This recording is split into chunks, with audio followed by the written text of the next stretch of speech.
Everybody, it's Dr. Eric Balcavage and Dr. Erica Riggleman. We're back with another edition of the Thyroid Answers podcast. And Dr. Erica, how are you today? I'm doing fabulous.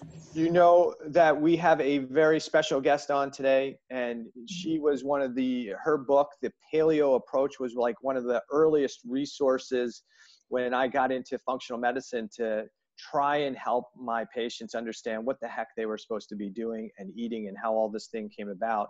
So we have on with us Dr. Sarah Ballantyne. Dr. Sarah Ballantyne, welcome to the Thyroid Answers podcast. How are you today? Well, thank you so much for having me. I'm doing great. Well, we are super excited to have you on. And if people don't know who you are, I mean, Dr.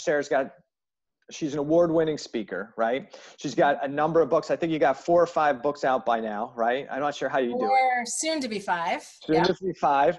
You've got a podcast that you do. You got a whole bunch of online resources, like short little things that you can learn. You got the AIP lecture series. You got the Paleo Mom website. I don't know how you do it all and be like a mom and everything else, but we're so excited to have you on the podcast. We got a lot of questions for you. But if there's a chance that somebody doesn't know who you are, can you give the listeners a little bit about your background? Because they need to know that you aren't in this because you're just coming from outside in, but you're actually coming this from the inside.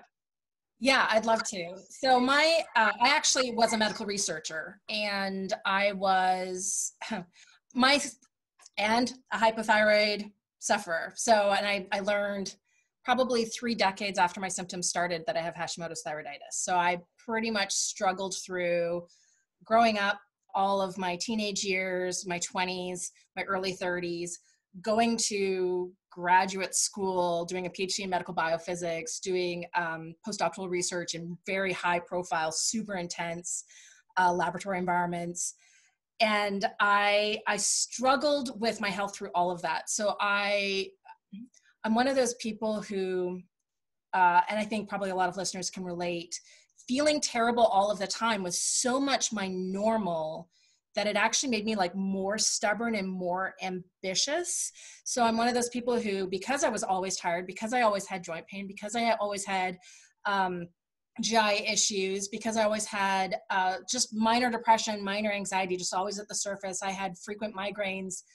I just ended up being one of those people who became very, very good at ignoring what my body was screaming at me, not just whispering, but like full screaming at the top of whatever volume it could do. And pursuing this career in what I thought when I started coming into sort of alternative and complementary medicine, I thought was unrelated, but really I was studying critical care medicine. So in the intensive care unit, you have a lot of situations where the immune system goes out of control and attacks the body, but in a non-specific way, in a non-targeted way. Whereas in autoimmune disease, you have the immune system go kind of, it's like a storm, right? So it's like a storm where it just gets so on overdrive that it attacks the body, but only in a targeted way. So it turns out those conditions are extraordinarily related. So I come from this background where I was on track for the super high profile academic research career. I was studying gene therapy. I identified a new tumor suppressor gene involved in colon and breast cancer. Like I did some really, really cool stuff. And I loved it. It was my jam. I wanted to be a medical researcher from the time I was 7. And I was there. I was at the beginning of this burgeoning career. And I was so sick. And when my first daughter was born, afterwards, the typical experience for Hashis to sort of go into remission during pregnancy and then have the payback after the baby's born. So when I experienced the down payment that I had to make for the remission during pregnancy, I realized all of a sudden, okay, so now I was barely holding on in terms of my academic career with all of the health conditions. At that point, I knew I was hypothyroid, but I didn't know I had Hashimoto's thyroiditis, but I had a dozen different diagnosed health conditions. I was morbidly obese, and I was borderline type 2 diabetic, and everything was falling apart, and I felt terrible all the time. And all of a sudden I went from like, okay, I was barely holding on to, oh, baby that doesn't sleep and cries all the time and is colicky. And it was just that extra life spice that meant I realized I couldn't do it all. Like I just was falling apart. I could barely get out of bed to look after this baby, let alone try to balance an academic career right at the point when you are a junior professor. Your ability to continue your research program is dependent on grant funding. Like it's a very, very high pressure point of an academic career for about 10 years. So it's about 10-year period of time where academic professionals are working, typically 70, 80 hours a week with not enough funding to do everything they want to do. They're doing a lot of research themselves because they can't fund enough graduate students. It's a really intense time. And I was trying to do that with a baby. And so I ended up deciding to take time off of my academic research career thanks to a program by the National Institutes of Health here in America that will allow women to take up to 8 years off of their academic careers, provided they meet a certain academic or educational threshold, which I did. And then they help fund your reentry into sciences afterwards. And I said, look, this program is here for people like me. I'm going to use it. I'm going to take this break from my academic career. I'm going to focus on motherhood, and I'm going to focus on myself. And it was that space that allowed me just time in my head to start thinking about the problem of my own health and applying my scientific background to the problem of my own health. And that is what brought me to the paleo diet, which ended up not being enough. I needed to go full autoimmune protocol. And then this thing was really fascinating and I wanted to know the science behind it. And then I realized that I wanted to share what I was learning, and that there actually is a real hunger out there for the education piece, right? So not just the eat this, don't eat this food lists and rules, which a lot of diets are sort of based on just what you eat and what you don't, but really why? Like why is eating this helpful, and why is eating this driving autoimmunity? And so that was the creation of my website, which ended up becoming this amazing confluence of my skills, where I realized that my background as somebody who has suffered symptoms from about 10 years old was when everything really started for me, and grew up with symptoms, and had it not just impact my life choices, but impact my personality. Like I have personality traits that are the direct result of my experiences with autoimmune disease as a teenager. And so to have this experience where I love medical research, I love doing those deep dives into the scientific literature. I'm actually quite good at writing about that science for the layperson. And then also I have this passion for it because of my personal experience. That has been the things that have brought me to where I am now, which I consider myself a health educator. And I hit my 8-year mark last year, where I had to go back before 8 years. And I made the conscientious choice at that point that this is where I'm meant to be. I'm not meant to be in a lab pipetting for 8 hours straight. I'm meant to be this bridge between the medical literature and a healthcare provider and the patient, so that everybody can see how much knowledge there is in the scientific literature to help inform our choices and help us really get to the root causes of disease in a way that isn't just masking symptoms. It's not a pill that's just a Band-Aid that's not actually going to make you feel better. It's just going to help you continue to do what I did, which is ignore my body and force myself through my day-to-day life. Yeah, I think when we take a look at the literature, because I'm a research nerd as well, and most of what we need to know is in there. Yeah. It's just nobody's pulling those pieces. And I think you're doing a fantastic job pulling it together. And that's where our kind of approach from a cellular hypothyroid state, I mean, everything really starts to a great degree with what's happening in our peripheral cells, because all of that stuff is what feeds the brain. All of that stuff tells the body what's going on. So it's all these individual cells. So I think you're doing the right thing because you're helping so many people. And sometimes out of trauma and travesty comes some amazing things. So let me ask you a question. When you were young, right, you were struggling with these chronic symptoms at that time. Were people testing you for hypothyroidism, or it was just like you're a pudgy kid, you eat too much, you don't exercise enough, right? Those types I actually developed an eating disorder because nothing I did worked. So I started gaining weight when I hit early puberty, which is again a sort of symptom of Hashimoto's thyroiditis. And I started gaining weight with puberty in a way that was completely disproportionate to how active I was as a kid. I was the kid who would get home from school and hop on my bike with my little brother, and we'd go biking around the neighborhood for 3-4 hours. I mean, it was the olden days too. So like way in the past, when kids did that, didn't have cell phones. But, but I, my mom was pretty, she wasn't a full-blown hippie, but she was pretty crunchy. We grew a lot of our own food. We grew up near the ocean. We would literally go down to the beach and pick shellfish for dinner.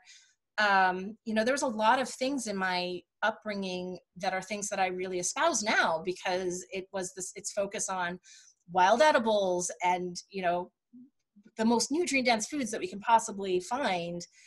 And I just kept gaining weight. And in my family, there's two things that was happening. One is there was this idea that I must be doing something wrong. It must be my fault. And I internalized that. So I completely internalized, it's my fault. That ice cream sandwich that I buy at school on Fridays is the reason why I'm 30, 40 pounds heavier than any other kid. Clearly it's my fault. Never mind the fact that I'm sitting beside the super skinny kid who's eating a bag of Doritos for lunch. And he had 5 ice creams. Right. Like, clearly this is my fault because of these few things here in my diet that are not optimal. Right. So that is what fed that defeatism is what eventually fed binge eating disorder. So I did eventually develop an eating disorder out of that experience, which then obviously accelerated my weight gain beyond hypothyroidism.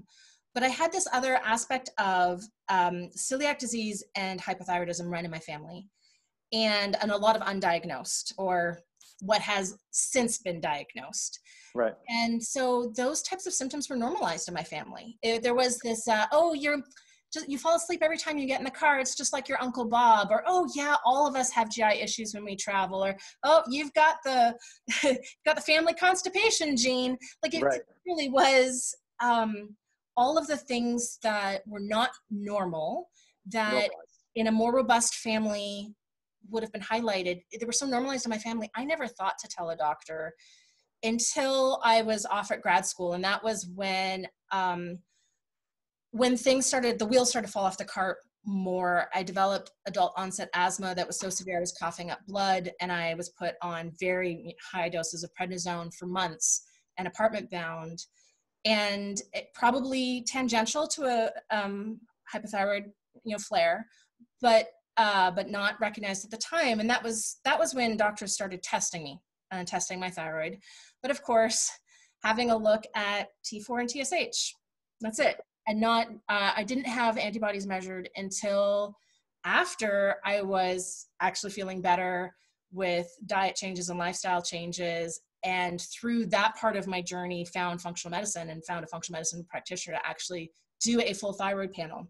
And at that point, it was almost, I do take thyroid hormone replacement, but it was almost just, it was an academic exercise, because I had already done so much healing on my own that it was more just the explanation of the entire journey up until that point.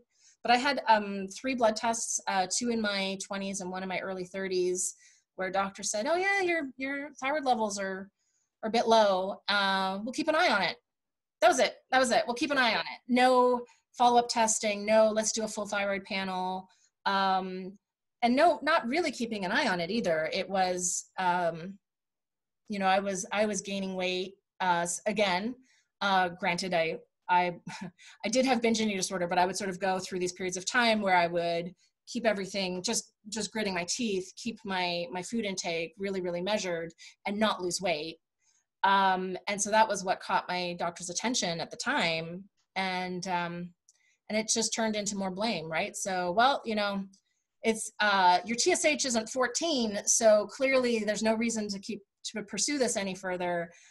So you just need to eat less or exercise more, right? It just became here's another way that you're failing as a human being. And in the absence of any other answer, what else was I supposed to think other than my weight is a direct result of me being a failure? And so it led to not just eating disorder, but a lot of self-esteem, self-worth issues that even all these years later, there's still leftovers of that emotional experience. And it's those leftovers that really, it really drives what I do now in terms of creating resources to help people, because I consider it my job, because of all of the things that I've learned and because of my background, is to help people not hit the same health lows that I had to hit to find answers. But it's also because I still have those emotional struggles that are the direct result of autoimmune disease. That is why I'm able to connect with sufferers in such a personal way, because it's a common experience. I'm not the only one. That's the thing that's remarkable about this story, is I can say autoimmune disease caused me to develop an eating disorder and severe depression.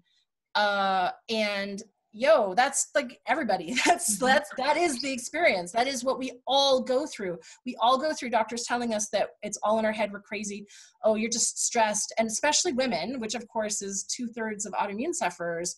We also then get that experience compounded with the sort of misogyny that is still in the traditional medical field, where it's, oh, you're a hysterical female. You're just a hysterical woman, not taking these like, no, I have joint pain. My feet feel like someone threw shards of glass in between all the little bones when I first get out of bed in the morning.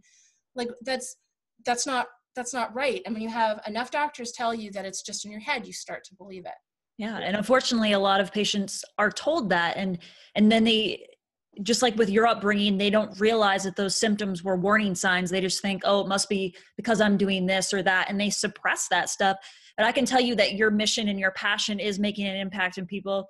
I can't tell you how many patients I've had come in who your work has been the turning point for them, saying something's not right. I've tried this. I've noticed a little bit of improvements. I'm coming to you because I need more guidance in this. And so your work is definitely making an impact in people. And I think that, your mission of letting people know that that's not, you can't just accept that normal, and that you should, if a doctor tells you that, oh, you're crazy, it's in your head, and just dismisses you, that, you may want to look other places than just, what they're telling you at that point, that those are signs. You can't really ignore them. And the education part that you were talking about is big, with the patients, because they do need to know the why. I always try to educate my patients on, okay, we need to remove this from your diet, or we need to do that. And if they don't understand why, then they're not going to follow through with it. And so I think the education part of it is really, really important. I agree completely. I think that, I'm this kind of person, but I think that this is a very common experience. I think most of us, if you are given a set of rules, we find where we can bend the rules, right? I liken it to a speed limit. So a lot of people, I don't want to make a sweeping generalization and say everybody, but it's very common to just go 5 miles an hour over the speed limit, right? Just a little bit. Then you've got your ultra speeders, right? Those are the people who have flagrant disregard for rules. But it's the wiggle room of, the speed limit's 25, but I know this road so well. I know I can go 35 around these corners. Like, it's totally fine. I know this road. And I think that we approach dietary recommendations with that same, I know I should, but because we don't have a thorough understanding of why, we treat it like a speed limit where we're finding all the ways that we can bend the rules. Mm-hmm. And I think when you actually explain, like, what is this food doing for my body that's beneficial versus this food that's doing to my body that's undermining my health, mm-hmm. Suddenly we're thinking about it. We're thinking about how tight that corner is, and how that car that went, over the cliff at that point last year. Well, now that turn, because I understand that turn, I am going to follow the sign. I'm going to follow that recommendation to slow down here. Food is the same way. When we can really understand why, it's not just I'm following the rules and I'm doing what I'm told. It's I'm making an informed choice based on this body of knowledge that I have acquired to better support my health. And that's different than being perfect, right? That's different than making the best choice 100% of the time. Mm-hmm. But when we're making an informed choice, that also means we're making informed choices when we choose to indulge or give ourselves some more leeway. And that means that when we do something like that, so I'm traveling and I'm going to let myself eat these foods that I wouldn't normally eat, it doesn't become this like snowball effect of here's now that I've given myself this little bit of wiggle room, might as well throw the rules out the window. Instead, because it's a conscientious choice to do something suboptimal, it becomes easier to get back on track when we know that we need to. That was definitely taking a toll on my body, or vacation's over, time to hop back into normal life, whatever it is. Yeah, it's just not your head that you've got to manage those thoughts, because it's other people around you saying it's just one bite. Why can't you just have it this one time? And if you aren't sound in your decision of knowing why you have to follow that, you may give into those pressures, because there's always going to be Easter and birthdays and holidays and 4th of July and Christmas. It doesn't matter what time of the year, there's always going to be those parties and events that are going to be pressuring you to try to get off the wagon. Yeah, I think the key is most people are they're going with traffic, right? Mm-hmm. They're going with the flow of traffic. So if you are with a bunch of people and this is how people eat, and this is this is just how people have done it. And we've been educated that this is the standard American diet is the way to eat, and it's healthy and there's no problem with food. And if don't worry about food, that's not the problem. It's a drug deficiency or it's a supplement deficiency. Both of those things get up my ires. And drug deficiency. Oh, your problem is you're not taking enough statins. That's your whole problem. Or we have the same issue in our functional medicine world, where people will say, hey, you just need to take mega doses of vitamin D or mega doses of fish oil, and that'll fix the problem. We often see, I think I posted something on Instagram the other day, a patient of mine was complaining that eating healthy whole food diet was too expensive, and yet they were taking about 15 to 20 individual supplements every day. And I'm like, wait, what are we doing here, right? We're making we have a really mixed message going on, but it's all driven by big media, big marketing, big money, essentially, is what's driving it, instead of just simple principles. So I want to make sure we get you on a couple of the big questions. And one of those things is the paleo diet. And there is maybe 10,000 diets that have come and gone, right? What's the benefit of what is the paleo diet? For those who don't know, what is the real paleo diet, right? And then we need to distinguish what's the paleo diet from the autoimmune paleo diet. Sure. So the paleo diet is something that has evolved over time. So I'm going to give my contemporary definition of what this diet is, which I think is different than how somebody, a thought leader in this community, might have described it 10 years ago. What they might have said 10 years ago is we're eating the way our prehistoric ancestors ate, the way we're genetically adapted to eat. And I'm not going to use that eat like a caveman soundbite, because I think it opens up the paleo diet to a lot of very valid criticism. Mm-hmm. My approach, as somebody with a medical research background, is to go through the medical literature and look at how compounds in food impact the human body at the cellular molecular level. So we're looking at how foods are feeding the gut microbiome, how foods are impacting gut barrier health, how foods are impacting immune regulation, hormone regulation, neurotransmitter regulation. We're looking at the nutrient requirements of the different biological systems in the human body and whether or not those foods supply those nutrients. And we're looking at essential nutrients and non-essential nutrients. And when you look at what the body needs in terms of nutrients, what foods have that, and then compounds that are in foods, mostly manufactured foods, but there are some foods, sort of natural food sources of problematic compounds as well. Look at what are compounds in foods that are undermining our health in maybe like subtle ways where we don't, that's why we're not throwing up after we eat that food, but it's slowly building in our bodies and contributing to this erosion of our health, which ends up in a chronic illness diagnosis. So when you look at those compounds, and I broadly think of them as good stuff and bad stuff, right? So good stuff is stuff that our bodies need. They're essential nutrients, vitamins, minerals, essential amino acids, essential fatty acids, slow burning carbohydrates, fiber, antioxidant phytochemicals. So the things that our bodies need for health, some of those are considered non-essential, but just because we don't die if we don't eat them doesn't mean we don't need them, right? So they're still critically important for health versus bad stuff. So trans fats, fructose, added sugars, gluten, I would put in the bad stuff category because it's inflammatory and contributes to leaky gut in almost everyone. And it's also probably linked to fat metabolism and contributing to obesity, right? So there's lots of ways in the scientific literature I can point to why gluten is a suboptimal compound. And then foods just go on a sliding scale. So if a food has lots of good stuff, it's a good food to eat. If it doesn't have very much bad stuff, has lots of bad stuff, not very much good stuff, that's a food that's not doing us any favors. And then when you do it that way, you end up with a diet that is plant-based. So we're eating 2/3 to 3/4 of every plate is covered in fruits and vegetables, nuts and seeds. You end up with a focus on high quality protein. So eating snout to tail, including lots of organ meat, eating lots of seafood, but eating modest proportions of protein and having every meal be fairly balanced in terms of macronutrients.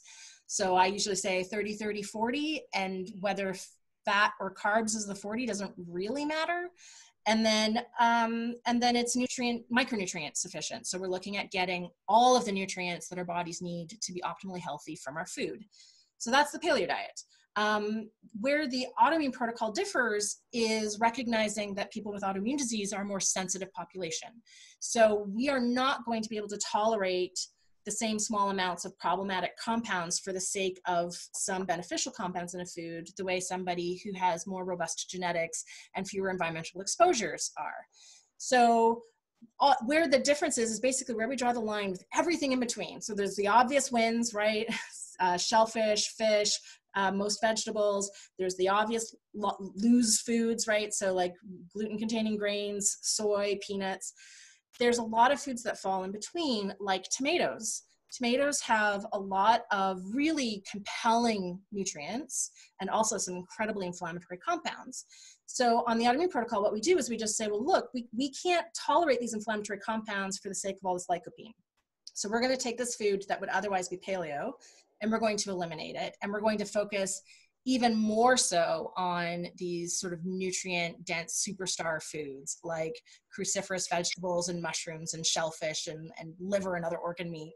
We're going to flood the body with nutrients. And so the difference between paleo and the autoimmune protocol is really where you draw the line in terms of the gray areas, whereas paleo allows for more flexibility.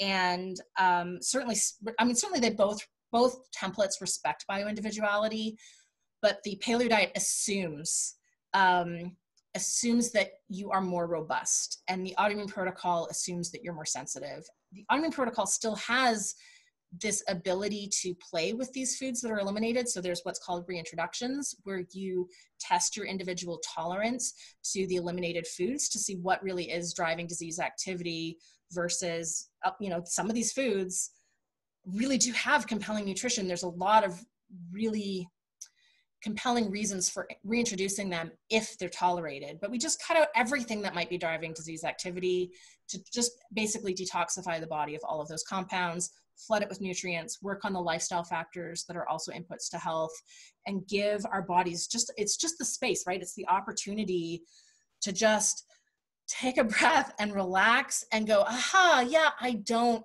need to attack my own thyroid. I cannot do that, and just give our bodies just the space to be able to figure themselves out. And that's what the autoimmune protocol is.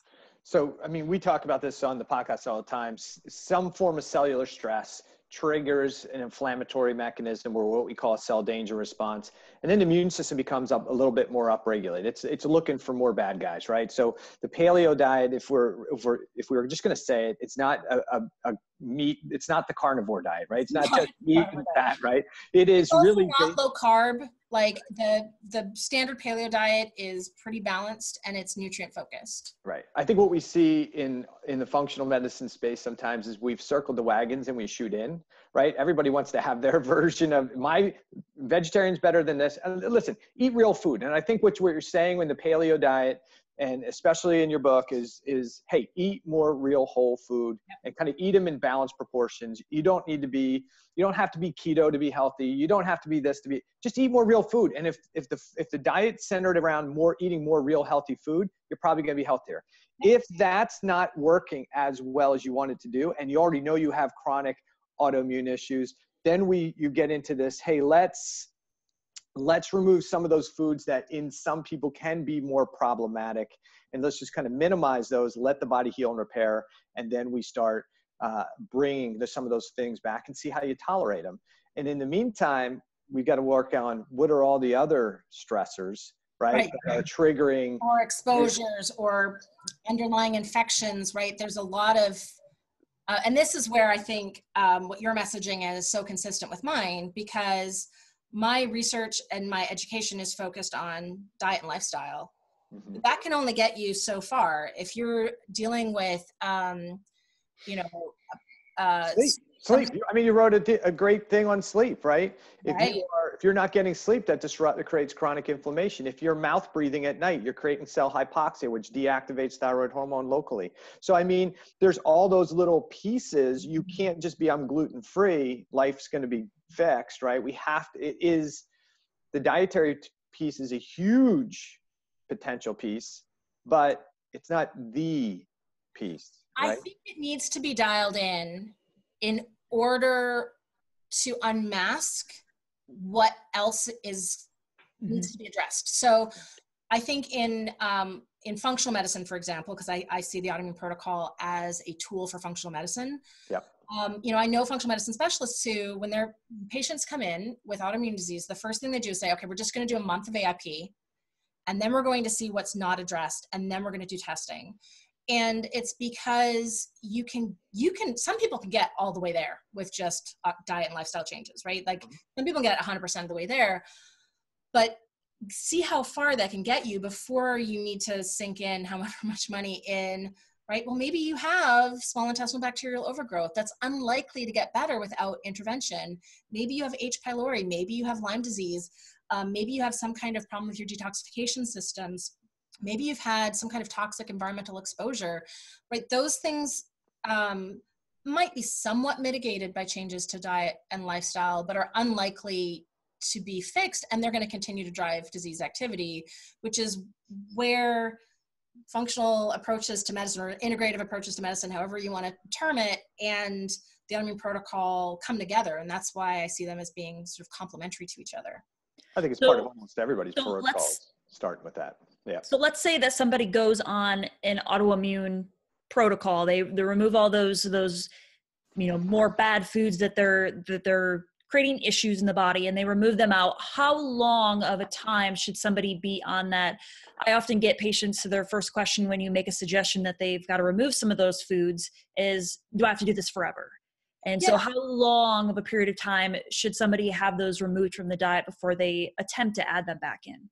I think it's really important to emphasize that the autoimmune protocol is not a life sentence. And it's a lot of people will see this list of foods to avoid. I always try to communicate first what we eat and second what we don't eat, because it's a lot less intimidating when you see these giant food lists of all the amazing, delicious foods we get to eat, and then this shorter list of things that we're going to avoid. But because reintroductions are an important part of this protocol, there is this self-experimentation phase where we're testing our own individual tolerance. And most people end up on a maintenance diet that is AIP plus, right? So it's AIP plus eggs, nuts, seeds, chocolate, right? So it puts those foods that do have compelling nutrition, but maybe some problematic compounds back in the diet. That maintenance diet typically ends up being the diet that people will follow most of the time. There might be some more wiggle room foods that are identified that if I eat this once a month on vacation, it's not going to be a big deal. I call those sort of sometimes foods. So there's this huge part of the AIP that is a self-discovery process. And I like to think of it not as a diet that you have to follow, but a toolbox. So you end up with the diet and lifestyle tools that you need to be optimally healthy and also to recover when life gets in the way. So what happens is once you've found this sort of maintenance diet that is AIP with some reintroductions, that might look a lot like paleo, but it might include some foods that aren't even traditionally considered paleo. You might reintroduce lentils, for example, and that wouldn't traditionally be considered paleo, but this research would tell you that if they're traditionally prepared, they actually can add positive nutrition to your diet. So most people end up on this sort of maintenance phase, but then flares happen. Stress can drive a flare. An infection can drive a flare.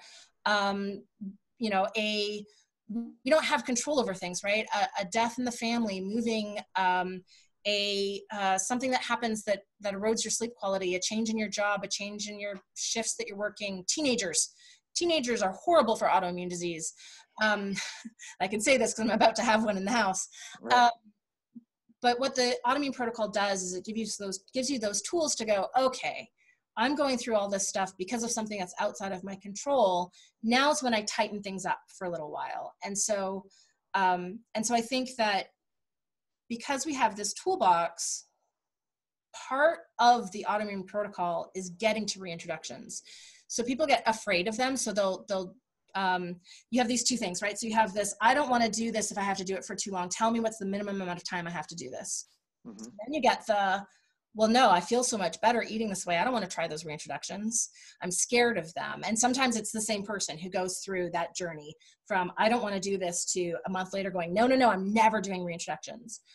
I think that reintroductions should be tackled somewhere between 30 days and 3 months, provided that you're starting to see improvement in symptoms so that you can identify if that food's not working for you. So if that food's not working for you, you need to have somewhere bad to go in order to be able to identify it as a problematic food. So you need to be feeling better enough that you'll notice if you're not feeling better. But also, if you get to 3 months on strict AIP and you're not feeling better, that's time to dig deeper. Don't keep hitting your head against the hopefully proverbial wall. Don't AIP harder.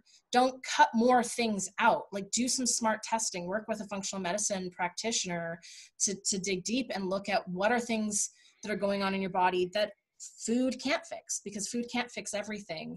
So if you are feeling better and you want to take reintroductions at a very relaxed pace, I think that's fine. It took me about 10 months for my skin to completely clear on the autoimmune protocol, but I was trying some reintroductions in that time. They kept not working for me, but 10 months was about the magic period of time for me.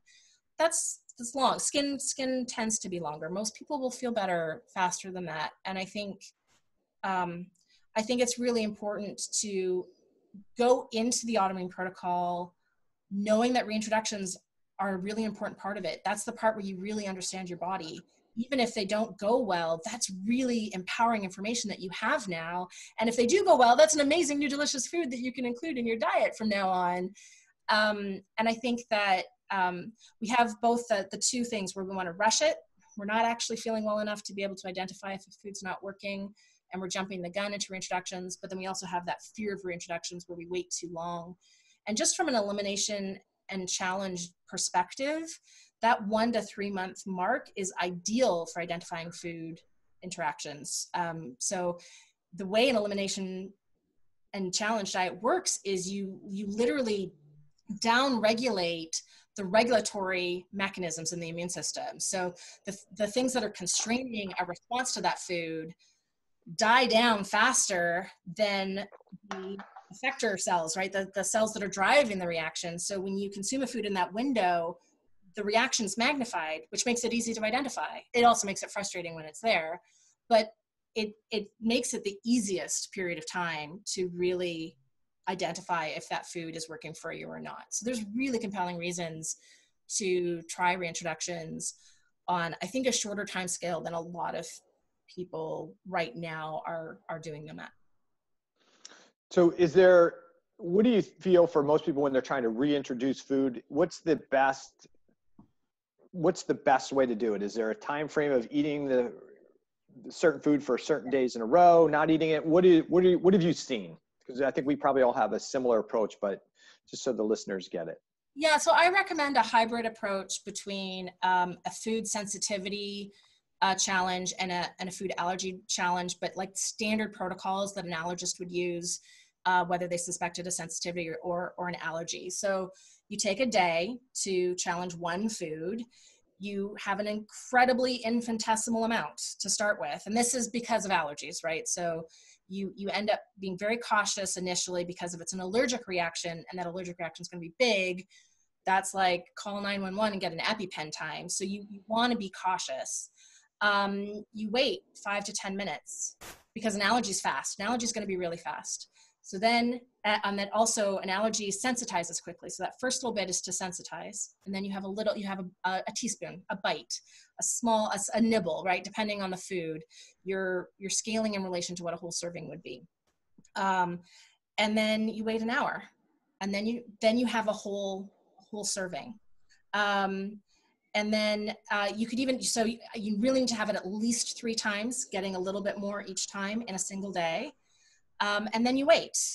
You can do a fourth time if you really want to. So you can add a time like 2 hours beyond. And that would be this sort of hybrid challenge protocol. And then you wait 4 days without eating it again, without trying anything new. And that's because while an allergy is very fast, an intolerance is a slow build reaction. So an intolerance reaction can start anywhere between 4 hours, typically 2 to 3 days, but up to 4 days later.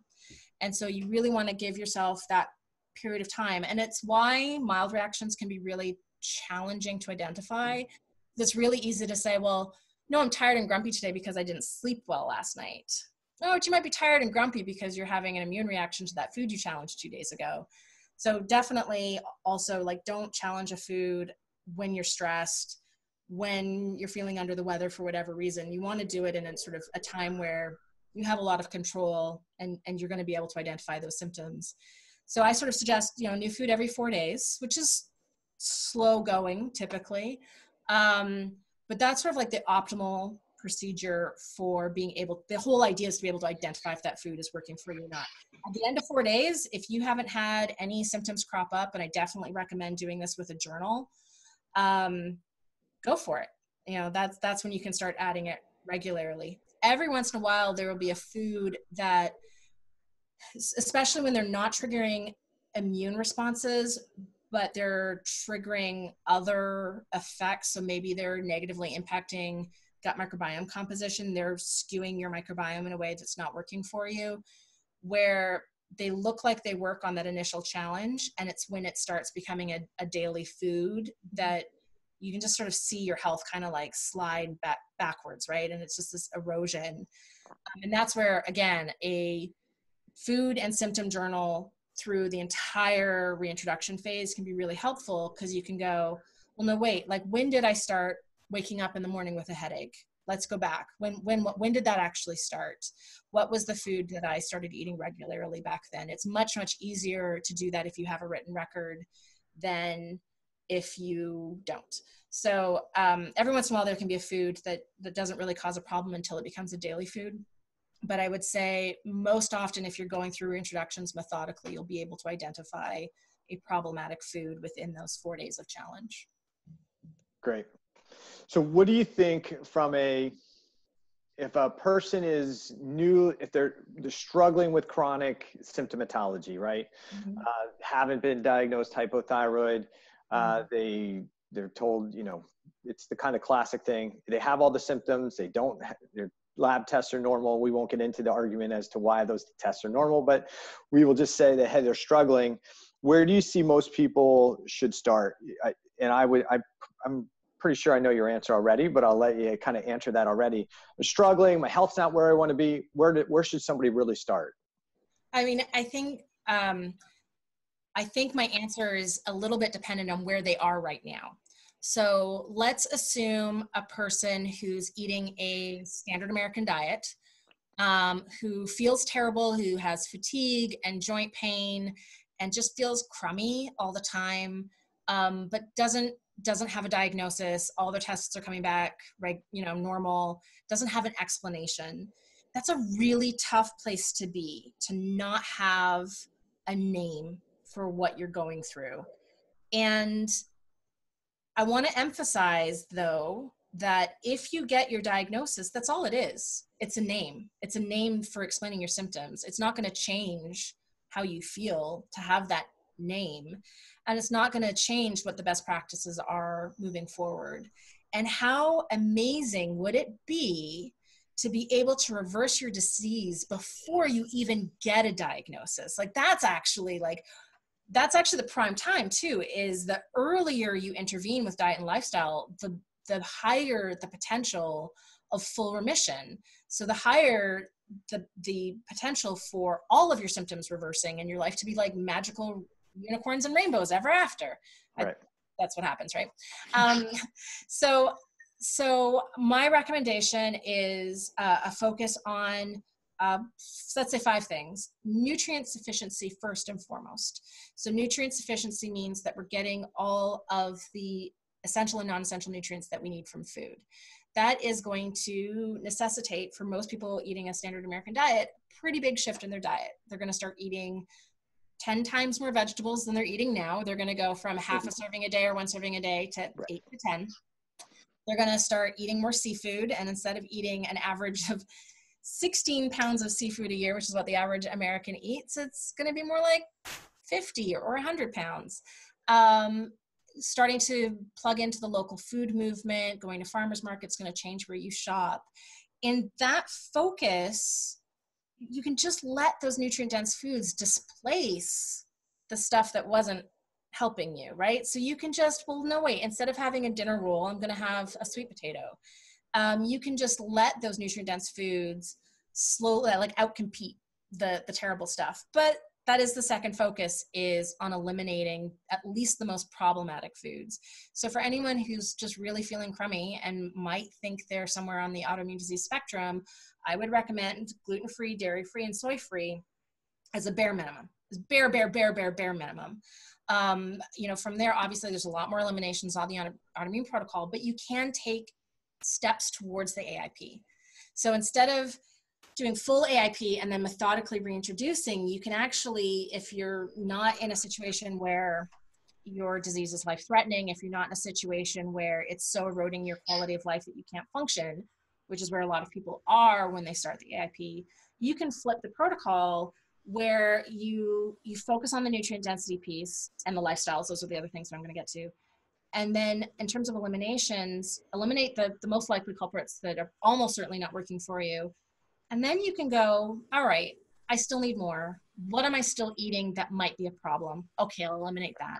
All right, and you can step towards the AIP from the other side, or it's like reverse engineering it. Yeah. But then sleep, phenomenally important. Almost, something like 3/4 of Americans don't get enough sleep. Yeah. And that's no measurement of sleep quality is in there. That's just total sleep. Right. So I would think that the percent that aren't getting enough good sleep is even higher. Manage stress, which means figure out how to meditate or go for nature walks or play with your pets or cuddle with your kids or find a yoga class. There's so many different ways to increase our resilience to stress, but find something in there that makes you feel when you're stuck in traffic and you're late for a meeting, it should be fine. It's totally fine. It's, oh, well, here it is. And if your reaction is anything but pure zen to that situation, you need to increase resilience activities. And then physical activity, movement. So it is incredibly stressful on our bodies to sit all day. And incredibly stressful on our bodies to sit all day and then go to the gym for 2 hours and try to make up for it. So finding movement throughout the day and then some more moderately vigorous activity throughout the week is sort of that sweet spot in terms of regulating the immune system, regulating hormones, all of the things that we actually, in the end, care about, right? We care about health and longevity.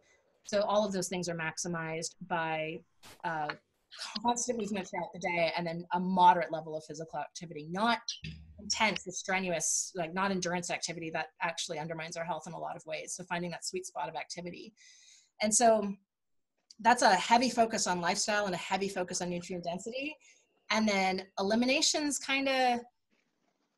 they're kind of there on the side. I think most of us can get really, really far in our health just by eating more vegetables and sleeping more and getting out for a walk every day.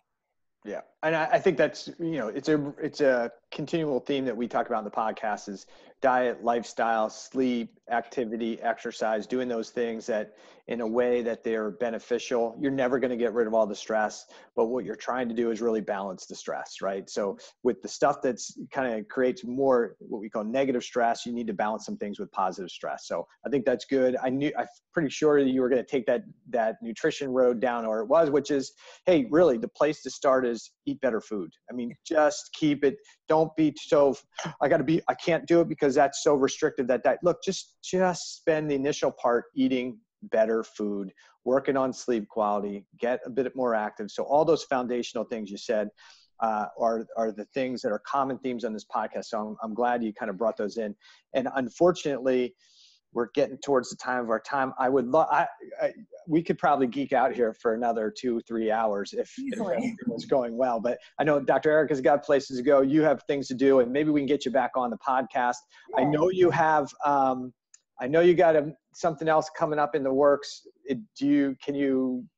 There's another book coming. You alluded to it. So can you give us a teaser? I can give you the teaser. There's no place to send you yet for pre-orders or any of those awesome things. But I'm wrapping up 3 years of research into the gut microbiome and a new gut microbiome book. And it's been fast. It's been the hardest book to write by far. And that's in the context of my 6.5-pound Paleo Principles as my 4th book.